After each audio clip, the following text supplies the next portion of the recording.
Fires one towards the goal. That's going to be gloved by Travis Ridgen. Well, this is more like it. This is Slangin The Bizkit. Here's Travis Ridgen and Dave Wheeler. I love hearing that intro music so much. That I would say, honest to God, I think that our intro goes harder than any other podcasting intro on the planet. That rock riff, Jeff from Watertown doing the play-by-play, the sound effects, the ASMR that you got your boy, I can't remember his name. Was it Joseph? Joe? Jared Schaefer. Jared to do all the ASMR and then the voiceovers on top. Man, that intro goes hard. I love it. It's actually funny. There's you had the video produced. I produced the audio on that one, and I actually snuck in a line in the play-by-play from a very famous movie, and I'm curious to know. Let us know down in the comments what movie and what is the line, because I kind of crossfaded it with the actual play-by-play from the game that you were in to a line from a movie. See if you can point it out down in the comments. And tell you what, how about this? Anyone, and I don't know if you're cool with this, we're doing this on the fly, Travis. Anyone that gets the right answer, and we'll go through them after, we'll put them in a draw for a coffee mug. Yeah, why don't we do this, the right answers, depending on how many right answers we get. You get a free set of trading cards. The Collector Series trading cards, Motor City Vibrate, the whole 7-piece set now. I'm sold out of the one card. It's only 7 now, not the 8-piece set. On the house. Mail it out to you, first class. And that hockey card collection is going to be growing with this whole Spain thing. By the way, I am I right to say you're getting cold feet on this whole thing? Do we need to talk you through this a little bit later on in the show, or what? Yeah, I know we were talking about this before we started recording. I want to touch a little bit on that, on the cold feet. Maybe starting in Spain later on towards the end of the show, or not towards the end, maybe the first quarter. We also got to talk about Chris Simon. Rest in peace to him, man. That was sad news the other day. We got a lot of stuff. We got some Fed talk. We got some Spain talk. We got some Eddie Belfort talk. We got to talk about Dave's missing eye. We got a lot of exciting things to go on for today. I saw... My eye has been missing longer than Kate Middleton. Which one is it, by the way? Does your eye do any funny tricks, by the way? My wife can tell when I've had a little too much to drink because my bad eye, which is my right eye, starts getting a little lazy and it'll start drifting a little bit. Cosmetically, I got lucky. It's still my real eyeball. Like it's still there. You can see scar. If you get up close, you can see scarring below my eyebrow. You can see scarring down in my eyelid. But I broke my orbital bone above my eyebrow and down into my cheekbone a little bit. And essentially, what happened is that if this is the eyeball, my fist, and my hand is the retina, if a retina comes off, they can usually reattach that. What happened with mine is there was so much blunt force trauma that it tore a hole in the back of my retina. Now, if you think of a retina, it's thinner than a tissue paper. If you tried to take out a sewing needle and thread and tried to sew up a tissue paper, you just do more damage, and they can't sew retinas. So they told me, you're done. And not only that, my eye doctor told me once upon a time that right now it's muscle memory that's kind of keeping my eyes moving at the same pace. Like it's not lazy unless I have a couple drinks. But later on in life, that will go away and the muscle retention won't be there. And there could be one point where I'm eating my soup in my 80s and it just kind of goes and falls in. Like it would physically come out of your face. She said it might. It might, just because, the less it works, and if it stops moving, it won't be as strong, and it may just get too small and shrivel up and wah. It may happen. I hope it happens in front of my wife. I was picturing more so like when you get older and that your one eye is making eye contact with me, but the other one's looking down, and then me being the other person, I don't know which eye to look at. Do I look at the lazy one, or do I look at, like, you know what I mean? Like, I've encountered a few people who have had either a lazy eye or a cross eye or whatever it may be, and the easiest thing to do is either ask ahead of time saying, hey, I'm having a hard time with this. Which eye would you like me to look at? What's going to make you more comfortable? Or if you don't want to do that, just stare right in the middle. Just right in the bridge of the nose. That's always the easy go-to. When was the last time you actually skated in full equipment? Pre-pandemic. Yeah, it's funny because I ended up hawking my gear probably about halfway through the pandemic. I wasn't getting any use out of it. It was hard to find a place to skate, and I wasn't allowed into arenas for a period of time as well. So outside of doing a little outdoor skating, I finally just hawked all my gear, and I'm actually playing next weekend. Playing with a bunch of my old beer league buddies are getting together. One of the guys works with True North in the Winnipeg Jets, and the rink is empty one night, so we're going to be playing at Center Ice down at Canada Life Center. And I'm actually borrowing a buddy of mine's gear, who we just happened to be the same height, same build. He had a really good career, just retired last year. He was playing over in Finland last, but he had a cup of coffee in the NHL with the Vancouver Canucks and the Phoenix Coyotes and the LA Kings, I believe. And his name is Sean Heshka. and he is from Saskatchewan and met a girl here when he was playing with the Manitoba Moose and decided to retire here.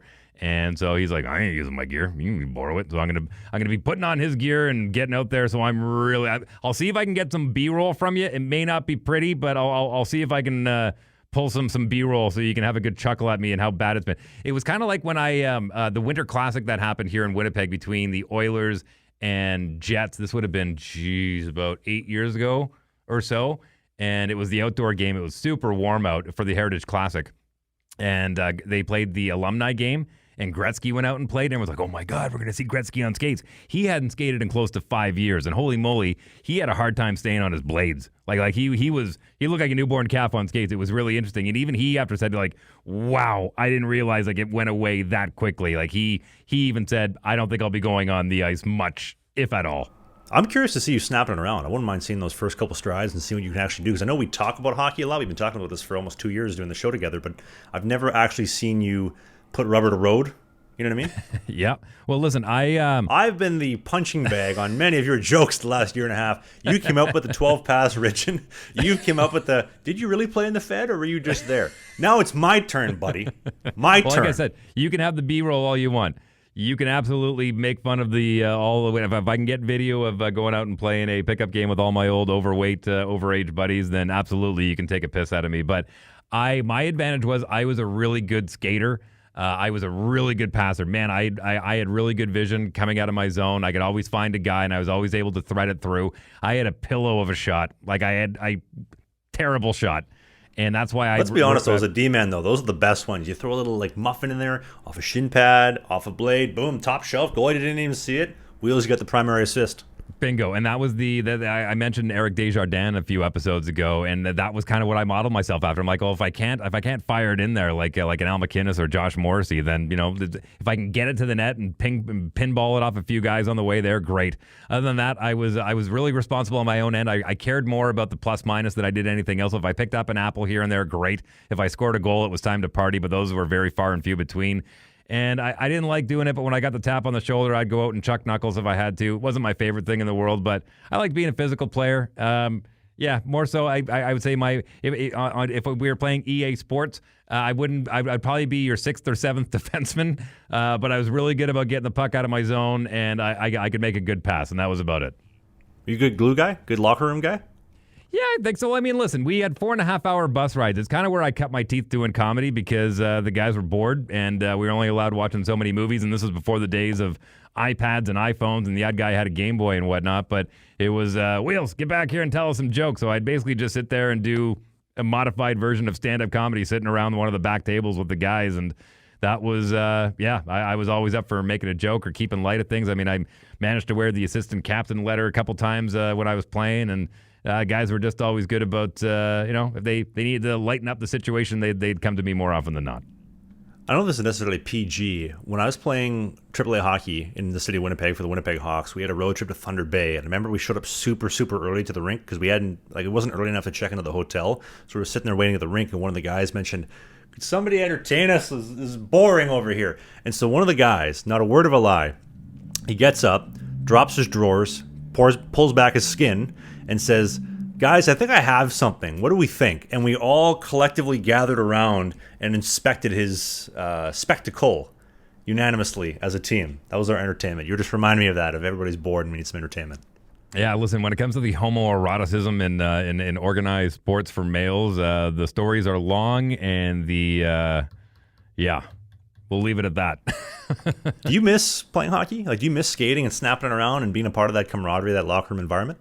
Yes and no, but at the same time, it's the same way I miss high school. I loved it while I was there. I'll always have fond memories of it, but I don't know if I necessarily want to go back and do it on a regular basis. I've got kids now, and they're my focus, and I'd rather drop them off at the activities that they have and spend the time that they have. I mean, I still get active when I can with dog walking and doing yoga and bedroom gymnastics with my wife, and so I mean, I try and stay active that way. But as far as going out and having a weekly game, I like the idea of it, but I'm not saying I'm getting brittle in my old age or anything, but yeah, I mean, I enjoyed it while I did. I'll always love the game, and to me, honestly, doing this show fills my cup as far as hockey. Because I was thinking about that the other day. I put up a Q&A on Instagram for some questions for future episodes. And a lot of people were asking about like my experience through minor pro hockey and like what was this like? What was that like? What did you really enjoy? What were some standouts? What are some good memories? And I was thinking the things that come to my mind in a positive light were never, oh, we won that game in overtime, or remember that one time where this happened or that happened. It was always around the guys, not like a specific event, but the guys, the camaraderie, the locker room. That what did you call it, Dave? Homoeroticism? Is that the wording you used? Yep.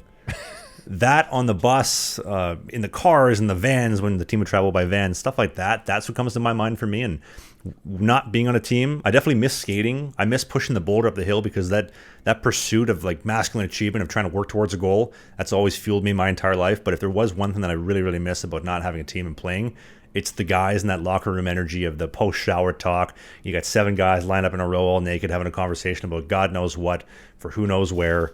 Stuff like that. I always enjoy that. And you know what? God love you for that. And I totally understand that. It's that 300 mentality. And you will find that. And I'm not trying to be, the old wise Gandalf here, but you'll just find that in different aspects of your life. And believe me when I tell you, when you find the right partner in life, it will, to use the term again, it will fill your cup, and you'll be able to share those stories and have somebody know you so intimately and know how you're feeling just by the way your eyebrows are sitting. And you'll find that camaraderie not only in your life partner, but just in people that you encounter. And it's funny. As I get older, and I think a lot of people who are my age or older will find that you kind of start editing your friends list. Not to say that you don't have people that in your life that you love, but you don't talk to them as often, and you really cherish the ones that you keep inside of that very small circle, and it gets smaller and smaller as you get older. And it's nothing that you sign up for; it just kind of happens naturally. I'll give you a perfect example. I was out in Edmonton years ago for a stag of one of my old homeboys that I played hockey with. And we all got together, and some of us hadn't seen each other in quite some time, including me, who had been living in Winnipeg, and a lot of these guys were living in Edmonton. And I leaned over to my old college roommate, and I said, man, this really makes me want to move back to Alberta. And he says, why? And I said, well, just for this. I mean, getting to do this on a regular basis and all the laughter and the camaraderie. And he looks at me and he goes, dude, this is as rare for me as it is for you. He says, we all live in the same city, and this is rare for us. We have jobs, we have kids, we live in opposite ends of town, we have commitments that we have to go to. So getting together like this in a large group is very rare, regardless of where you live. I was actually thinking about that the other day. Like in Vancouver, it's probably the least friendly city in all of Canada. And then when you compare it to Winnipeg, where it's on the license plate, Friendly Manitoba, like our friendship, the other different friendships that I do have in the city, you definitely miss that. And that does come back to that locker room environment, that locker room and that mob. Almost, maybe it's primal. Because I'm thinking like back in the days, back like 1,000 years ago, back to the 300 days, you had a group of men that, they're in the ditch getting shot at, they're getting blown up at, and they're like, oh, missed. That's a different kind of camaraderie. I mean, we always use the metaphor of going to war when you get into the playoffs and whatnot, but that's a different kind of camaraderie. That's things that you share with somebody that you can't really share with anyone else. It's just one of those things where you go, we were both in the weeds together. We were in that foxhole for 3 days and didn't see the sunlight for longer than that. And isn't it similar though? But it's different. Like you're getting shot at in the ditches. Obviously apples to oranges, but we're killing a 5-on-3, a 6-on-3, 2 minutes left. Big shot block, big blocker save. We chipped the puck out. We killed another 30 seconds. Right? Like we lost 7-0 in game 3. We came back. We smoked them in game 4 in overtime. It's very similar. I'll put it to you this way. They have similarities when it comes to bonding memories and when it comes to teamwork and like, hey, remember we were on that same wavelength together and we got that thing done and we pulled through it. One has to do with life and death. One has to do with winning or losing. So I understand the metaphor, and yes, it comes down to a bonding moment, and life is just a series of moments. And I don't want to take the title away from that you just gave to Vancouver, but I would put Toronto ahead of Vancouver as far as unfriendly cities. Just saying. You think so? Do you want to get into that for a split second? Like I was in the elevator today cleaning my apartment. I'm taking the garbage out, taking the recycling out, picking up some packages. And when I'm in the elevator, I've kind of made this my goal. Whenever there's somebody in the elevator, I always say, hey, how are you doing? How's your day? How do you like living here? What do you think? I put them in control, and I also want to learn about my new apartment that I'm living at. And more often than not, I just get a good. How's the apartment? That's okay. I've been here. What do you mean you've been here? No shit, you're here. You're in the elevator. Like, what do you actually think? Oh, have a good day. Okay. Like, nobody wishes me to have a good day. Even, you know what? You know the friendliest interaction I had since I've been here in Vancouver is I was walking to yoga the other day. So the yoga class starts, I think, at like 6:30. Doors open 6:15, so I leave here around 5:30. And I'm walking on the seawall. It's dark. It's quiet. And there's this homeless guy. He's carrying like 3 bags of beer cans and pop cans. I honestly thought it was Big Sexy at first. And I realized, no, Big Sexy. Big Sexy doesn't have a beard. And, he's a little bit more groomed than that, but I digress. And this guy's coming by me and I said, "Morning, how are you?" And he's like, "I'm doing great. If I was doing any better, I'd have money for these cans. But hey, I'm going to the depot." I'm like, where does this guy trade the cans at? I don't know. And I said, "Well, what are you doing for the rest of the day?" "Well, I'm going to go find a spot to eat. Hopefully, people give me some money and maybe I can go buy a grocery or like a sandwich or like some groceries." And the guy was so happy and positive compared to the people in my apartment and my my elevator that don't even want to say like, "Hey, how's your day going?" Maybe it's the Manitoban in me. Well, it definitely is. I can guarantee you that. It's definitely the Manitoban in you, but it's amazing how the people that are seen don't want to be seen, and the people that are often ignored are happy when they are seen. Well, I was probably the only guy that asked how his day was going. Right? Like, he's a homeless guy. He's got 3 bags of garbage cans. He's a little disheveled, kind of stinks. And I just said, "Hey, what are you doing today? What's your plans for the day?" Probably hasn't had that asked in a very long time. Well, I'll be honest with you. More often than not, when I'm pulling up to a street corner and there's somebody who's panhandling on the road, and I'm right there next to them, and all that's separating us is a glass window, I'll usually roll down the window and they go to hold out their cup, and I said, "No, sorry, I don't have any money for you today. I just want to check in. Are you okay? Is there anything you need outside of a couple of dollars?" And they'll usually be like, "No." Or sometimes they're like, "Nah, use some new laces." And so if I'm at the dollar store next time, I'll grab some laces. And if I happen to see them, I'll have them in the vehicle. I'm like, "Hey, you asked for laces." And that, just having a quick conversation or having somebody go, "Wow, somebody actually gave a crap enough for me to remember that," to me, goes a lot further than throwing a toonie in. So I appreciate your candor. I appreciate your decorum in doing that, because oftentimes those people who are more often than not ignored, just the fact that they've been asked and they've been treated like a human goes a long way. Can I change the subject for one split second on a little bit of a maybe slightly offside topic I wanted to mention? Is that okay, Dave? Go for it. Let's go. We are going to talk hockey eventually, though. We promise. We're gonna do this. We're gonna do the ad, and then we're gonna talk hockey and get to the meat and potatoes of today's episode. But I wanted to talk about this for a second. Andrew Tate is somebody who has absolutely changed my life. From waking up every single day, it doesn't matter how you feel. You need to get stuff done, because nobody cares about how you feel. So why should you care how you feel, right? So go do something worth masculine achievement. Go do something, whether it's going to yoga to improve your mobility, whether it's going to Muay Thai, learning how to fight because things are getting kind of dicey out here in the streets of Vancouver, whether it's learning to just be genuine and authentic to attract certain energy into your life, right? So like, for example, Dave and I think Dave's a very authentic person, and being able to attract his energy has been very net positive for me. But being authentic as well has repelled people that maybe are not authentic, and that energy that I don't want anywhere near me. Even to an extent, like with women, learning, okay, listen, if I open the door for my woman every time we go somewhere, if I'm always driving when we're together, like, she doesn't need to drive. I'll take care of her and do other little things to make her feel heard and appreciated, and not trying to solve every problem, just listen to her. It's going to make life so much easier. And Andrew Tate is somebody who has changed my life, and I think a lot of the things that we just talked about kind of fall into some of the things that maybe I've picked up from him. And he'll probably never see this, but I just wanted to say thank you, because things are getting dicey on his side of the world, and he changed my life for the positive the last 2 years. Well, look at it this way. It comes down to, because I know that name is a very triggering name for a lot of people, and there's probably some people who have punched out already, or some that are sticking around going, getting angry and gritting their teeth about it. And I know it's a very divisive name when you say the name Andrew Tate. Here's what it comes down to. Can you separate the art from the artist? And that's a term that's used a lot when it comes to music, and we'll use Michael Jackson as an example here. There's a guy. Can I quote you what you said about Michael Jackson one time? You're like, God, he was talented. He could dance, he could sing, he just couldn't stop touching kids. Well, and he's got that track record, right? But I mean, when it comes right down to it, nobody can deny that the guy could write a hit. And I don't care who you are, when you hear dun dun dun dun dun dun dun dun dun dun dun bum bum bum.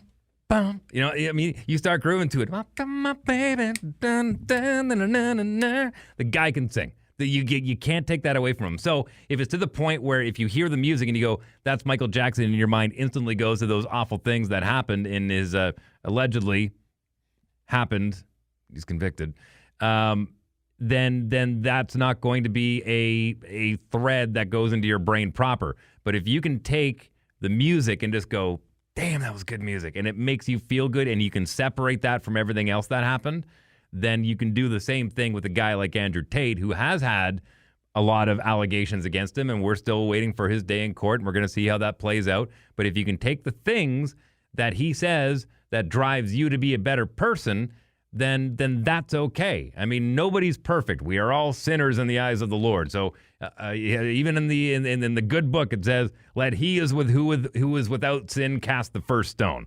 And I think we've forgotten a lot of that. So as long as you're not sitting there going, "I want to do exactly the same business model as Andrew Tate," when it comes to his allegations, then it's a different story. But if you can take those positive messages, you can take those positive affirmations that he's been giving and lead that to a better life, I don't think there's anything wrong with that.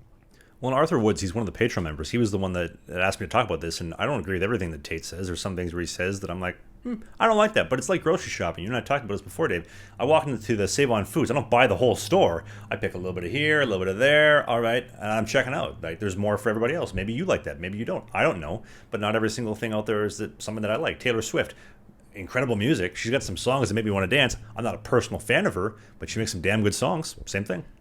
I agree with you. And listen, I think life would be pretty boring if we agreed on everything. And I am more than happy to have healthy discussions and debates with people about anything and everything. It's one of the joys in life. I think I'm actually toying with the idea of having the words, "I'm glad we never agreed on everything" on my epitaph. Either that or "never a dull moment." It's going to be one of those two. But yeah, it's just, I mean, life would be really boring if there was no yin to the yang. You know what I'm saying? There's always got to be a counterpoint to the point. And I'm not saying you have to disagree all the time, but it's good to keep life, and it's good to keep you on your toes. And the day you stop learning is the day you die. And you only learn when you come across something that you don't know or something that you disagree with. And if you have an opportunity to learn from somebody, do it. Why are we getting so philosophical on the show? What is going on? What I know it was a blood red moon this morning when I woke up. Is that what's going on here? Maybe. I don't know. Maybe we're just maturing. I mean, I'm 27, about to hit 28 in 2 months. You're 26 going on 27? I am proud to say I am turning 45 this calendar year, and these gray hairs are I've earned every one of them. You're a geezer. Old geezer. For the record, geezer is actually a point of compliment over in the United Kingdom. It means it's a well put together gentleman. Speaking of well put together, why don't we talk about our presenting sponsor for the show? They've been with us since day one. This is a great transitioning point, the team at Sheath Underwear. The yin to your yang, put your yin yang in the best pair of underwear money can buy, only from the team at Sheath. They have this incredible dual pouch technology. It's a separated, segregated compartment for your dick and your balls, so they're not sticking to the side of your leg. They're not bat winging. You're going to feel comfortable and aerated, cool, all day, every single day. Only from the team at Sheath. You go to the link in the video description at sheathunderwear.com. Use the code BIZKIT69, BIZKIT69 for 20% off the greatest pair of underwear money has ever bought. I feel like everybody's already bought their pair of Sheath Underwear by now, with them being the sponsor for every episode for the last 2 years almost. But if you haven't, pick up a pair today. I just had somebody send me an email to my work account saying, "Hey, what is the code to get underwear from Sheath?" And I said, it's BIZKIT69. And so I'm pretty sure they got another order shipped this past week. Beauty. Speaking of finding things, though, you know what? I got a message this week. Remember we did that clip like 2 months ago asking for anybody that sees my FPHL jerseys hanging around, please send me a message because I want to buy them off you? Mm-hmm. Big Brian Qdoba,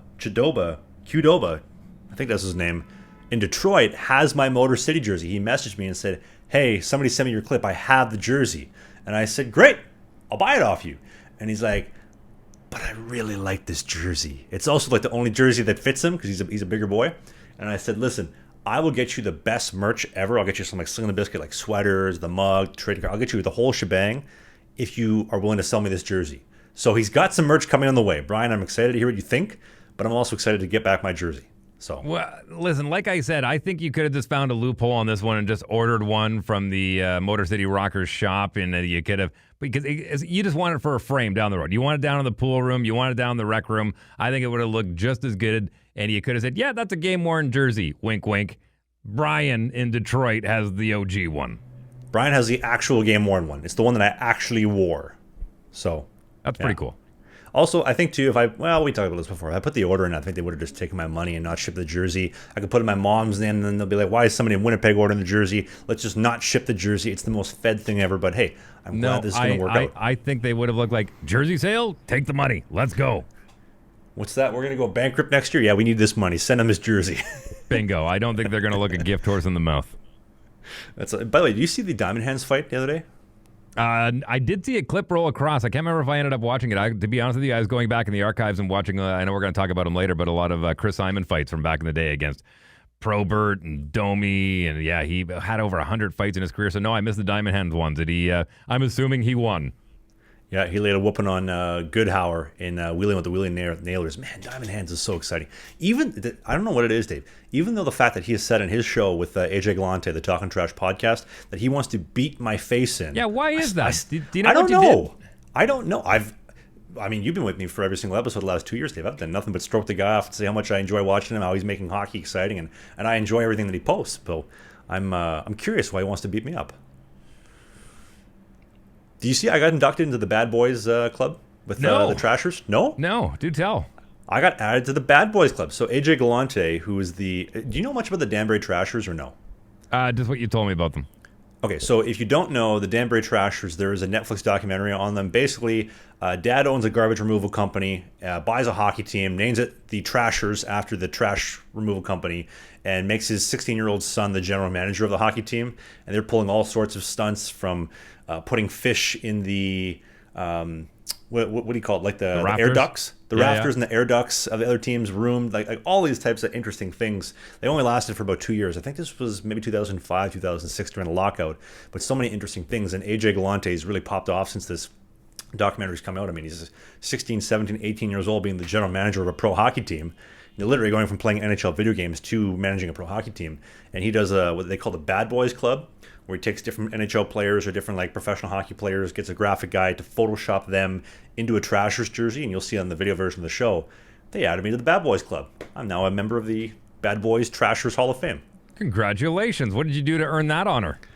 I gave up less than 12 goals. I haven't given up a single goal for the Trashers. What time is it in Danbury? 0 past Ridgeon. Zeros across the board, baby. If you wanted to call me a flaming dumpster fire, you could, because I'm playing for the Trashers, part of the Bad Boy. Yeah, anyway. Well, congratulations, sir. That's quite the accolade. Thank you very much. Speaking of shoutouts, also too, I want to give a shout out to Rich Silver. He's one of the Patreon members. He's been a listener since day one of the show. Former member of the U.S. Marines in the U.S. in Detroit. And Rich, love you and hope you're well, man. Amazing. I want to get into this whole you signing over in Spain and me getting really excited. And we're talking Spanish last week on the show and doing all these really cool things. And we're getting drone shots of the city and it looks stunning. And you're getting cold feet. What could possibly be going on? Mm-hmm. So I had a couple of people reach out who played in the Spain League, and specifically Thomas McGuire. He played in Watertown last year. He's playing Baton Rouge right now. He played in Spain for the same team. Actually, the video of the apartment that I put on the show last week, that was his apartment where he was living. And just getting some information about the team and the league. So it's going to be a slightly lower level than the Fed. Without, it's pretty easy to tell. Also, compared to my Swedish team, the last team I played for in Varberg in Division 3, very comparable. So less hockey level than the Fed. But this is like where things thrive for myself personally. I love experiences. I love traveling. I have a huge passion for travel, which we've documented painstakingly over the past 2 years. And also, this podcast and my YouTube vlog thrive off of those experiences. If I was, let's say, playing for the Motor City Rockers for 5 years in a row in Detroit, you'd probably stop watching after about year 1. It's boring. It's the same thing. But getting these different experiences, going to Sweden, going to Norway, going to Spain, this is what really kind of moves the needle over here and also gets me very excited. So I'm kind of worried that the hockey is not at the level that I want it to be, because egotistically I want to play in the Fed. I want to play at that level specifically. But I also want to go to a place where I'm appreciated and I'm treated like an actual human being to an extent. I know I'm an asset at the end of the day, but it's not the same in Europe that it is in North America, where they can release you, they can trade you for a steak dinner, for a hotel, for a bus, for a massage table, for a jumbo family pack of Costco mustard, and trade you for whatever they want, as opposed to in Europe, they pay for your transfer card. So they have an initial investment up front, and they get rid of you, they lose you for nothing. So they're going to be a lot more loyal to you. So it's a catch-22. I'm excited, though. I'm really excited to see a new part of the world. I don't speak Spanish. I've never been to Spain. I'm just very excited to learn and to document it all on YouTube. So I wish the level was a little bit higher, but this is also a safety net option, if you want to call it that, or at least a worst-case scenario option, the same way my first year in Sweden, when I signed with Flemingsburg, that was the original safety net option. And then when the the scamdemic kind of came about and everything shut everything down. That was the only place to play, so it ended up working out quite nicely.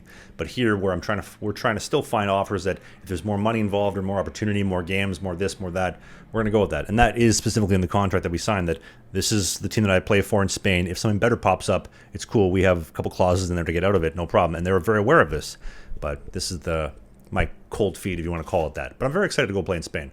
Oh, good. If that is the case. And I'm happy to hear that, because I'll tell you a quick story about an old roommate of mine who was a good hockey player, played for the Vancouver Canucks for a little bit, and then played the majority of the time with the Moose, won a Calder Cup with the Chicago Wolves, and got an offer to go over and play in Germany, got an offer to go over and play in a bunch of different European cities, and he was kind of kicking rocks about it. And I was like, what's the problem? And he's like, I understand, that you've kind of realized that, the shot of getting back to the NHL is likely gone. I said, but, what's the problem? You're still playing. And he says, no, I don't speak the language, and the food's probably going to suck, and I don't know anyone over there. Food's going to suck. Are you kidding me?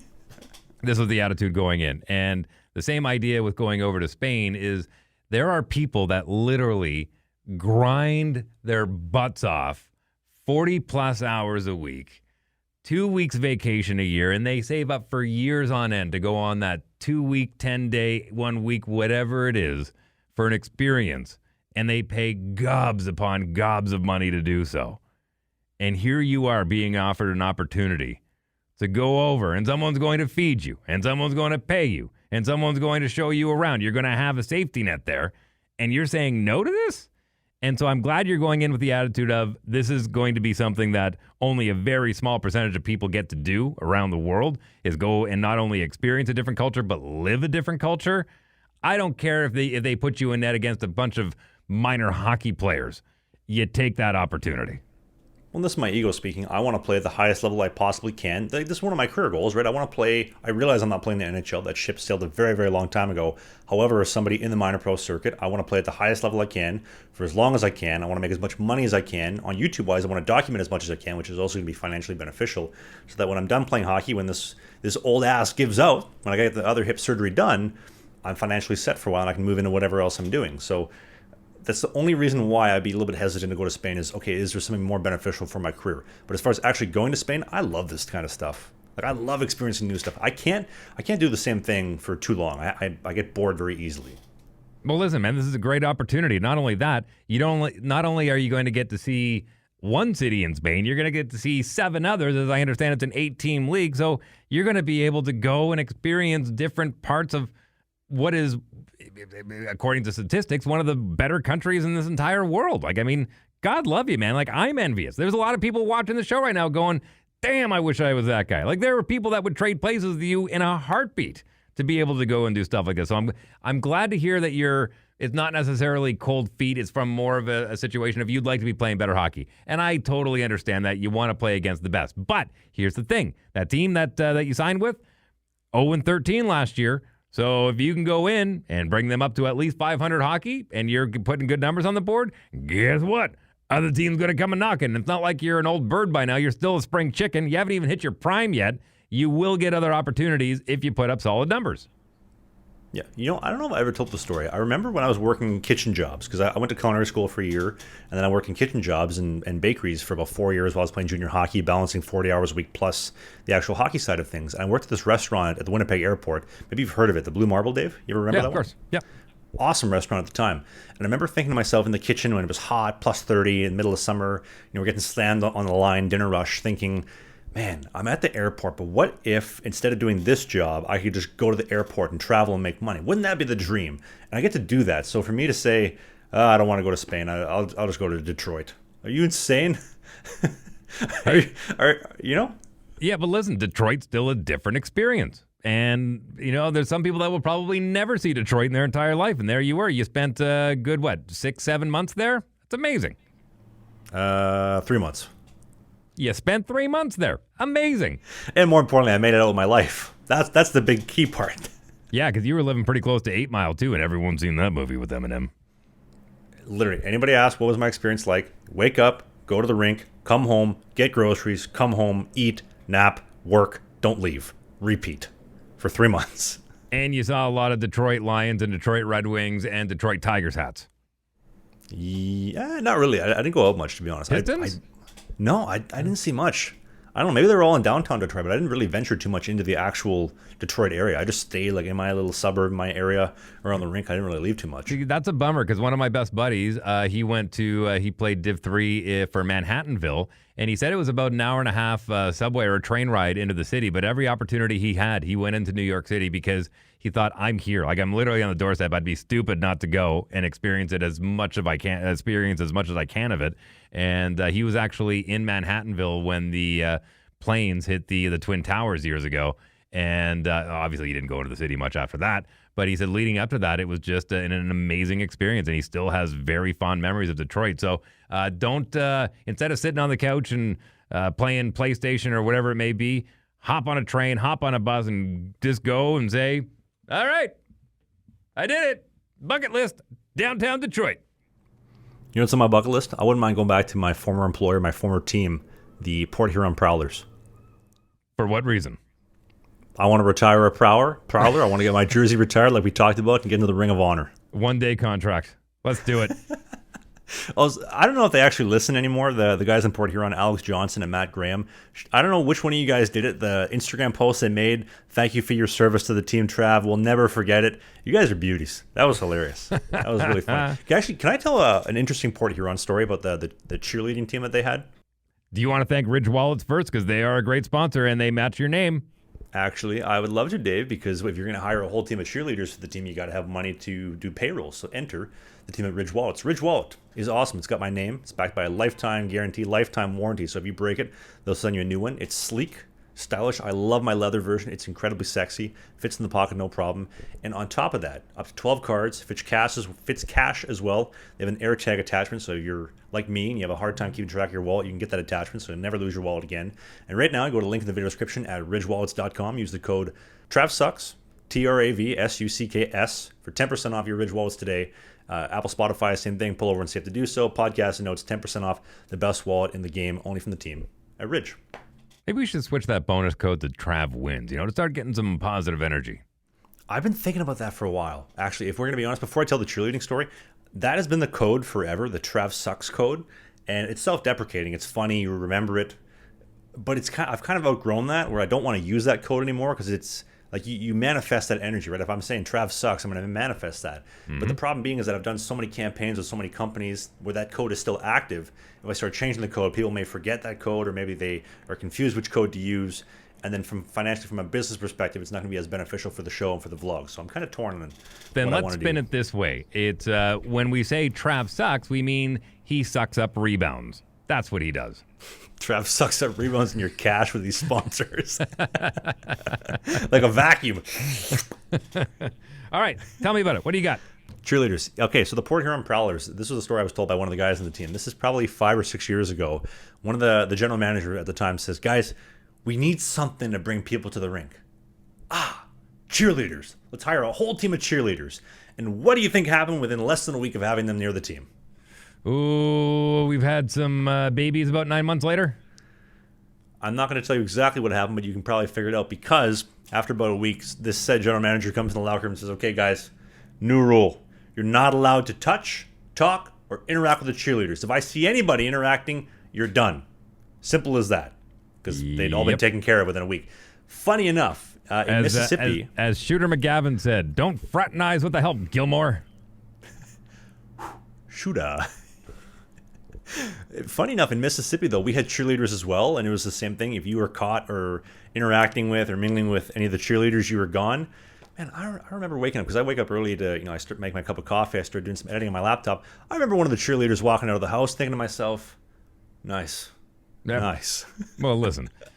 Yeah. Here's the thing. It's a very American thing. I mean, you look at the Laker girls, iconic. You look at the Cowboys cheerleaders, iconic. The competitions that they have down in Orlando every year. The world or the American championships for cheerleading. I mean, it's a thing.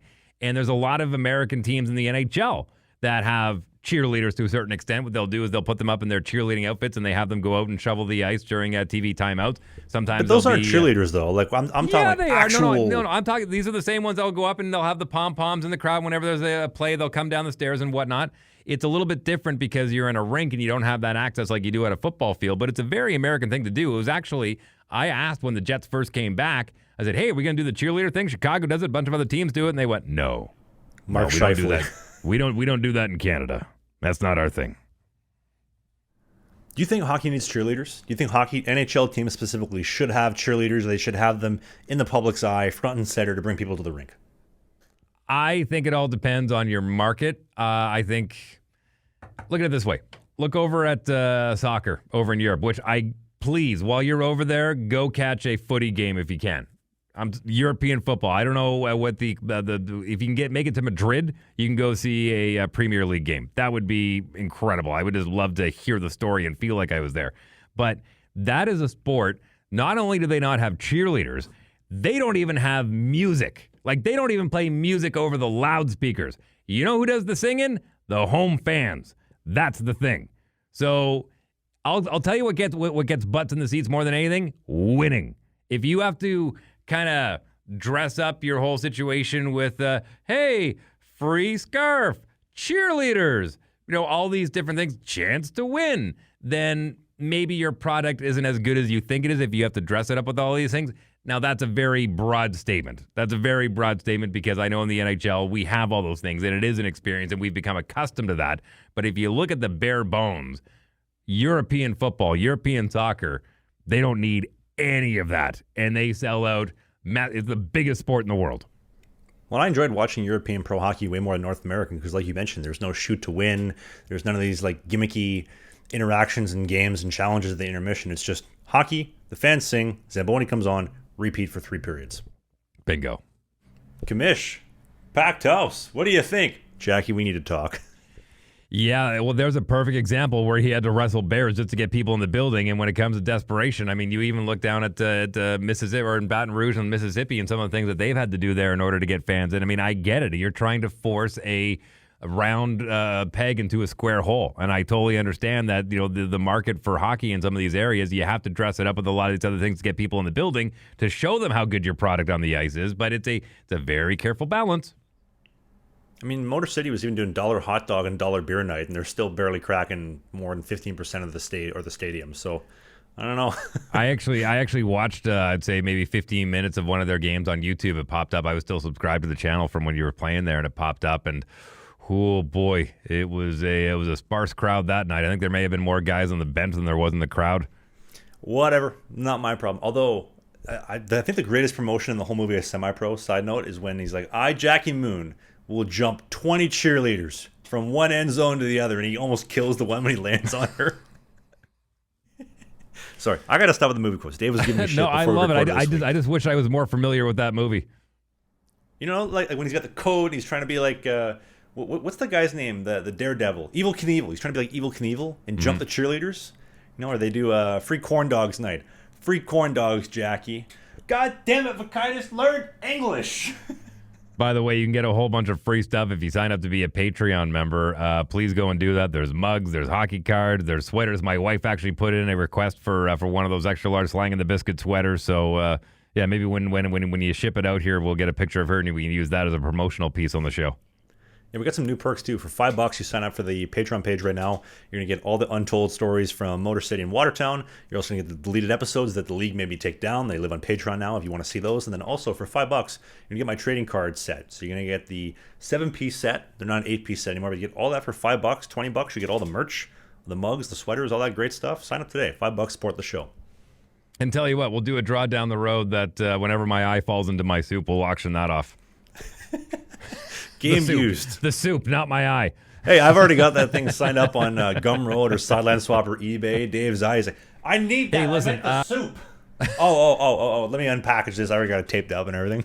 The black eye that I had after that was, I couldn't open my eye for a good solid 2 weeks. And I know there's a guy by the name of Chris Simon who took a few knocks in the head and Stanley Cup winner with the Colorado Avalanche. He was a journeyman, played with the Islanders, played with who else did he play? Okay, he played with the Islanders. I remember that one. He played with the Avalanche. I remember that one. Played with the Capitals. I remember that one. Nordiques. Don't forget the Nordiques. Had the Nordiques as well. Yeah, he was part of the move over to over to Colorado. He's fought everyone from Zdeno Chara to Ty Domi to Bob Probert to Vandermeer, I think his name was, one of his great, over 100 fights in his career. Man, the guy was an absolute, you talk about glue in the locker room. That was a guy that you were happy to have in your locker room because you felt a little bit safer out on the ice. But it's an absolute shame. His family saying that CTE, and if you're unfamiliar with CTE, go watch the Will Smith movie where he plays the African doctor. And yeah, it's a scary thing, man. And it was actually funny. I was chatting with my two kids about this. They were talking about brains and memory and whatnot, and had questions. And I said, as much as we know about human biology, we are literally scratching the surface on the brain. Like we know next to nothing when it comes to the brain. And if even back to when I was playing, if we would have known then what we know now, I wouldn't have been sent back out on the ice as many times as I did after getting knocked in the head. I would have had to take a few days off concussion protocol, but it was usually like, all right, take a couple shifts off and get back out there.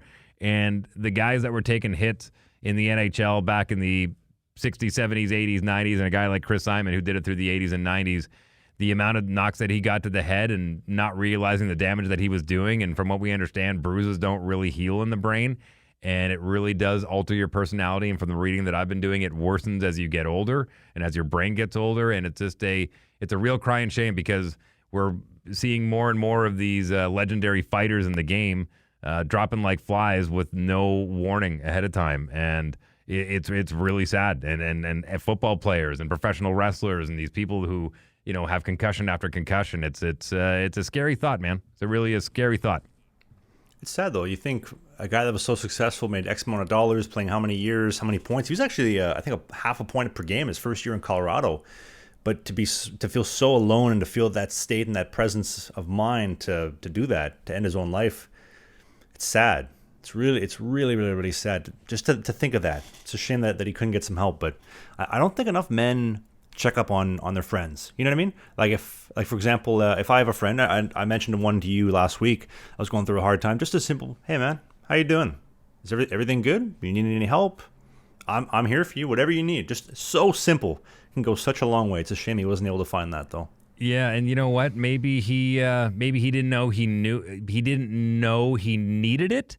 Maybe it was just one of those episodes where, the depression hits a little bit harder for somebody who's had that kind of brain trauma than someone else, and you don't really think things through. But yeah, and it's funny, going back to my earlier point, I'm guilty. I wish I did reach out to my friends more, but what I think is I say, well, if I send them and say, hey, what's up? Is everything good?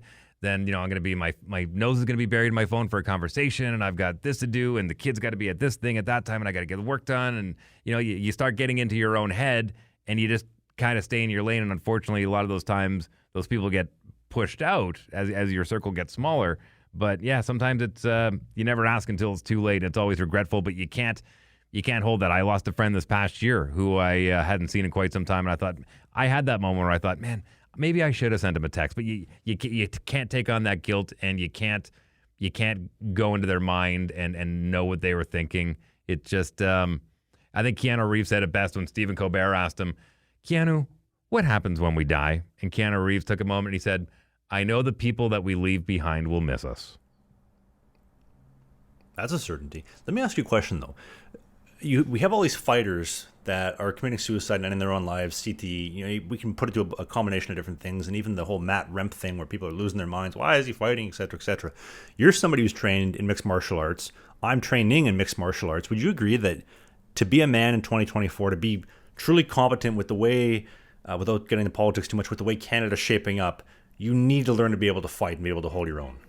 I don't think that necessarily makes you a man. I think we all fight in our own ways. I think taking care of your family, whatever that looks like for you, is first and foremost your number one priority. I don't think it's ever a bad thing. And I've had lengthy conversations about how North America, for whatever reason, does not have mandatory military enrollment before the age of 30. I mean, BTS, who is one of the biggest K-pop bands in the world, they all had to go in. They tried to get them out. Their label tried to get them out of it based on a arts thing, but it's like, nope, they gotta do, I think it's 1 year of military service before they turn 30, or else it could be jail time. There's a lot of countries that have that. And there was a young man actually who came into town. He was touring from Switzerland, and he had just finished up his service in Switzerland. And he said, I hated it when I went in. I hated it while I was there, but I appreciate the fact that I did it because I feel like it helped me grow up. And I know that I have these skills moving forward, and I wouldn't have learned them on my own. So more often than not, most people will not take the opportunity to learn things like that, and it does them more of a disservice. But I mean, and not to call out the United States of America, but we know how gun happy they are, and we see some of the fallout from that. So I mean, why would I learn how to fight when I can keep a pistol at my sidearm? Yes, it's interesting. I mean, I think it's great. I mean, my boys know how to defend themselves. They're going to grow up with that. It's just you walk around with a little more confidence when you know that you have that something in the recess of your brain. You have that information that you can pull up at any time, and it's a great workout. It honestly, it's a great exhaustion for your mental capacity and your physical capacity, and it's never bad to have. But people find that kind of release in different ways. I think just the idea of like if I'm walking around downtown at night with my mom or with my chick or stuff like that, or even if I'm by myself and maybe a couple smaller goons come at me. Okay, well, obviously if they all come at me with knives, I'm in trouble. But at least if I've been training, at least I have some idea that okay, I could be competent enough to handle myself. And I think even you can attest to this, Dave, as a man doing Muay Thai, doing kickboxing, doing BJJ. The other day, I was sparring this guy, and I don't have specific video of this moment, but I was sparring this one guy at Muay Thai, excuse me. And the week before, he's probably about 5'7", 5'8". He smoked me. I don't think I touched him one time. This week, not only did I start hitting him, I cracked him and I wobbled him. And there's a feeling of, and the only way I can describe it is if you haven't done it, it's like playing video games and you start shooting the guy in the head and then you end up winning the game, like that vibration, that feedback the controller gives you, like that feeling in the fist, like when you crack the guy and you wobble him and it's like I've just unstabilized this man. Like it's a very primal feeling, and it adds a level of competency and confidence that I can do this, I can handle myself. I think every man should get to experience it. I really think so, and also get punched in the head. Absolutely. Do me a favor, based on that B-roll that you show every once in a while when you talk about Muay Thai. For your size and your reach, use that jab. Keep them to the outside. Do not let them get inside. Keep them as far back from you as possible. That's one thing that we do talk about quite a bit, and I'm learning every single week because I film some stuff for the podcast and for the vlog. I film some stuff also to look back at the footage and see what am I doing right, what am I doing wrong. And one of the instructors says, dude, you're the biggest guy in here. Everybody wants to fight you because you're a good test. They don't know how unskilled I am, but use that jab, like keep them at distance. And then once I started using the jab to keep guys at distance, man, I was making some good shots and I was keeping them at bay and I was feeling pretty good. Although, I'll leave you with one funny story before we finish the show. There's this one guy that came in, I sparred him, and he said, I've been training for a month. And I thought, oh, okay, I'm going to have a good time. This guy just started retraining in the last month. He'd been training like 5-6 years before that. And he's dropping like heel kicks and all these advanced moves. And I'm feeling a little bit overwhelmed because I know this guy's very, very, very skilled, significantly more skilled than I am. One of the instructors says, like, what are you doing? Like, stop this. You're an idiot. You're a meat stick. This isn't what we do here. And I ended up surviving 3 minutes with him. And then he went to fight somebody else, got knocked out on the ground, blood, KO'd. That's what you get. Be respectful in the dojo. Another quick piece of advice, just because you're going to use that jab so much. Now you're a southpaw by trade, right? Like you're left hand dominant. Nope. Well, then why do you catch left? Weird. Sorry, why do you catch right? It's weird. I'm kind of ambidextrous. So in baseball, I catch with my left hand because I can throw only with my right hand. But in goaltending, I catch with my right hand because I can only throw with my left hand. Same way, like with guitar, I'd play like Kurt Cobain, left-handed. My guitar teacher wouldn't string a guitar that way, so I had to learn the other way. So I can go both ways, but I jab left and then I strike with my right. But I can hit with my left as well. I can go both ways. Okay, so which would be your power bomb hand? Which one is that? Your right hand? My right hand, yeah. Good. Make that your lead hand. Jab with that one. You're going to have way more accuracy. And for your size, if you want to keep guys on the inside, you're going to have that accuracy. Stand southpaw. Kind of like guitar. Because I remember my guitar teacher telling me, hey, I know you want to play left-handed, but if you play the other way around, your strong hand is going to actually really benefit you here as opposed to the other way around. So a great example, if anyone wants to go on a YouTube deep dive, and I won't spell it for you, but Google Vasily Lomachenko, who it was the one that I learned this from. He is a orthodox boxer, but he stands southpaw because he says, why wouldn't I lead with my powerful hand? And I can always use my footwork to set up for that shot later. I think his nickname was the Matrix. This is the way he moved. Vasily Lomachenko. Do yourself a favor if you're a fan of the sweet science and go check out some of his stuff. That's awesome. Well, I'm looking forward to next week's show. I'm going to be in Calgary starting tomorrow for a couple days with my missus, and in the Lake Louise, I got a nice little hookup at the Chateau Lake Louise to the gentleman who got the hookup. Thank you so much. Looking forward to next week. And then on the other end of the screen, someone's going to the lake, although the lake is not frozen, or it's not thawed, excuse me, taking his beautiful wife and 2 kids. Yeah, my wife and I are going to get away for a week and go hit up one of the many beautiful lakes that we have close to Lake of the Woods here in our beautiful province of Manitoba. So maybe enough to get some ice fishing in if the shores are still frozen up. I think they will be, and just relaxing. I think my wife and I are both getting a little burnt out. We're looking forward to the break and looking forward to coming back in April with a full head of steam. Well, I know it was stressful. You sat in that exact same producing room for 2 months waiting for me to come back, and you're like, yes, he's back. All I had was me and that guitar. That's it. Take a liking to a Viking. Something's in the way. It's Rob. Anyway, thank you everybody for listening. Slangin The Bizkit drops a new episode every single Sunday at 11 a.m. Eastern in downtown Toronto, 10 a.m. in the heart of the prairies in Winnipeg and Saskatoon as well. I haven't forgotten about you. 9 a.m. in Calgary in the Bow Valley and 8 a.m. here Pacific Central Time in the Pacific Northwest in downtown Vancouver. I'm Travis Ridgen. That's Dave Wheeler. We'll see you next week.